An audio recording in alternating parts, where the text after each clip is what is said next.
Every night for 54 years, my husband Walter said the same 3 words to me before we went to sleep. Every single night, without fail, without missing one. Rain or shine, sick or healthy, fighting or peaceful. Those 3 words came out of his mouth every night like a prayer he couldn't end the day without saying. I love you, Dorothy. 5 syllables, 3 words, 1 sentence that he gave me every single night for 54 years. And every night for 54 years, I said the same thing back. Good night, Walter. Good night. Not I love you too. Not I love you more. Not I love you so much it scares me. Good night. Like he'd said something ordinary. Like he told me the weather forecast or reminded me to lock the door. Good night.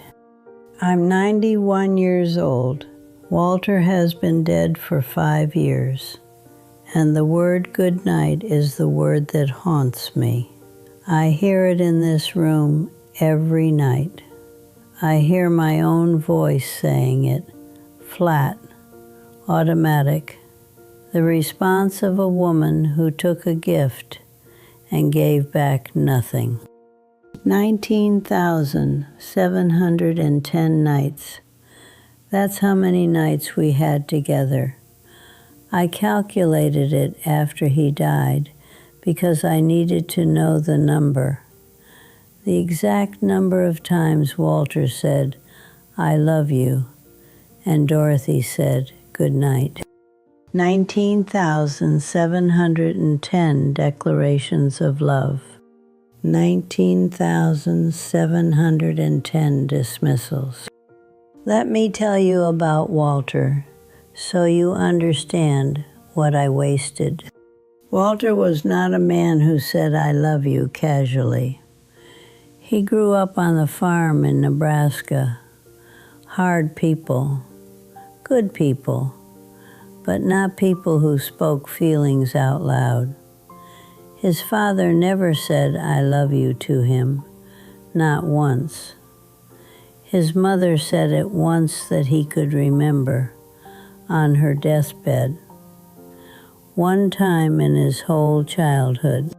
So when Walter said I love you, it wasn't habit, it wasn't automatic, it was a choice he made every single night. To overcome the silence of his childhood and speak the words his parents never gave him, to break the pattern, to be different. He chose to say, I love you every night, even though nobody had taught him how, even though the words felt foreign in his mouth for years, even though saying, I love you was like speaking a second language for a man raised in silence. He learned that language for me, and I answered him in the language I was raised in, which was no language at all, which was good night. My mother was not a woman who said, I love you. She said, be careful, and don't forget your lunch, and make sure you lock the door. Practical things. Protective things.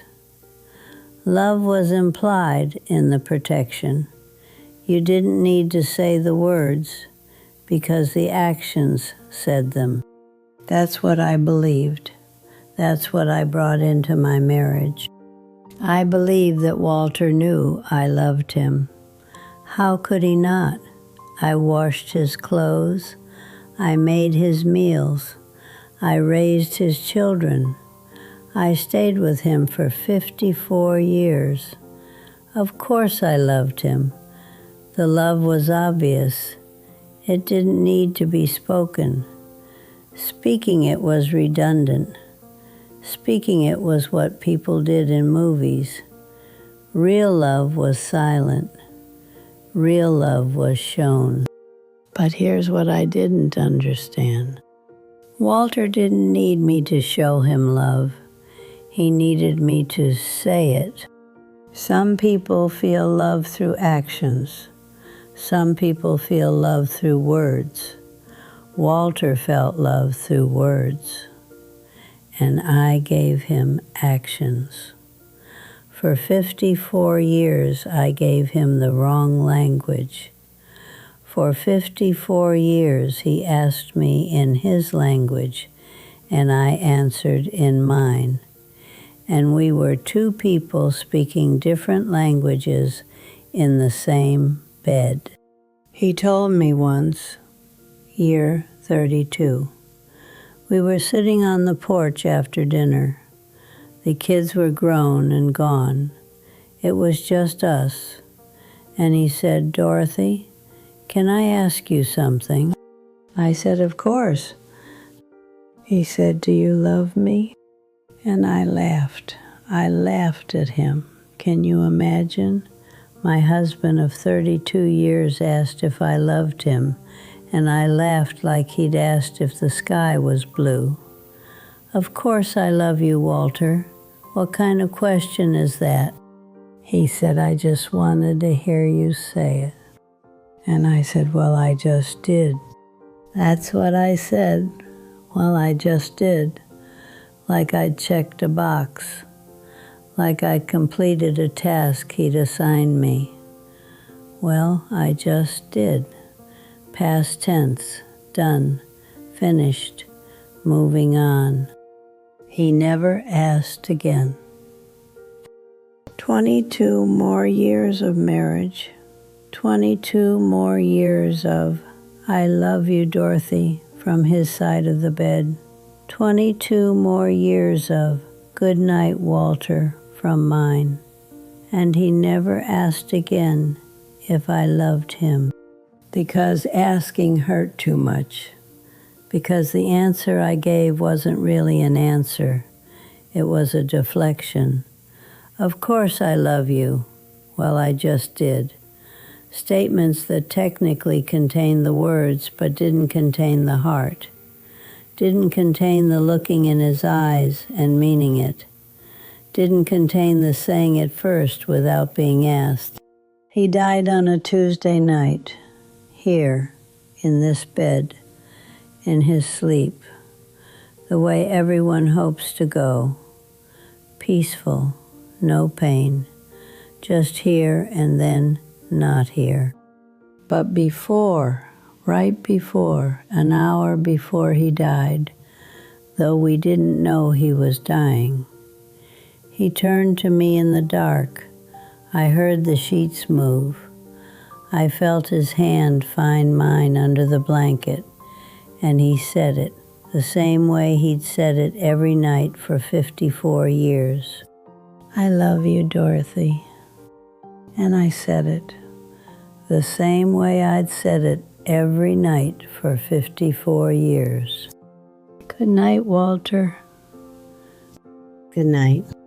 That was the last word I ever said to my husband, the last word he ever heard from my mouth. Good night. Not "I love you," not "I love you too," not "I love you more than I've ever been able to say." Good night. He was gone when I woke up. His hand was still in mine, cold, still, but still holding. Even in death, his hand was reaching for mine. Even at the end, he was speaking his language. And my last word to him was, "Good night." I don't sleep well anymore. I lie in this bed on my edge, careful not to touch his side, and I stare at the ceiling and I say the words out loud. The words I should have said 19,710 times. I love you, Walter. I say them to the dark, to the ceiling, to his pillow that still sits fluffed and untouched, to the photograph on his nightstand that shows my face. He wanted to see me even while he slept. He wanted my face to be the last thing he saw before he closed his eyes.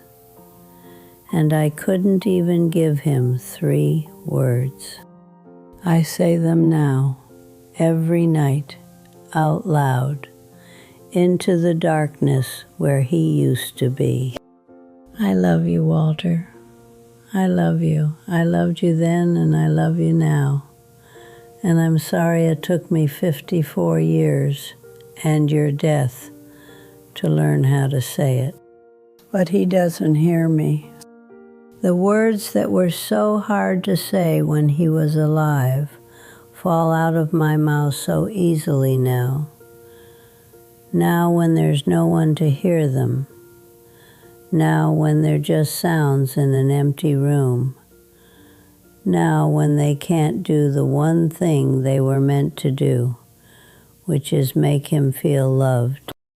If someone says I love you to you tonight, if your husband or your wife or your partner turns to you in the dark and gives you those 3 words, don't say good night. Don't say I know. Don't say you too.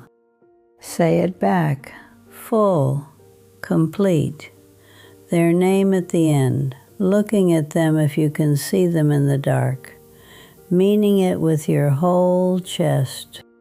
I love you too, Walter. I love you too, Sarah. I love you too, Michael. Whatever their name is. Say it with their name.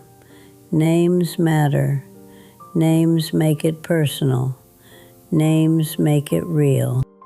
And then, here's the important part. Don't only say it back. Say it first. Tomorrow night, before they say it, you say it first. Let them feel what it feels like to receive love without having to give it first. Let them feel what Walter never felt. 54 years he said it first. 54 years he gave and I took. 54 years he spoke and I stayed silent. And now I speak every night to an empty pillow and the cold side of the bed and a man who will never hear me. Say it while they can hear you. Say it tonight. First, please. Before good night becomes the last word.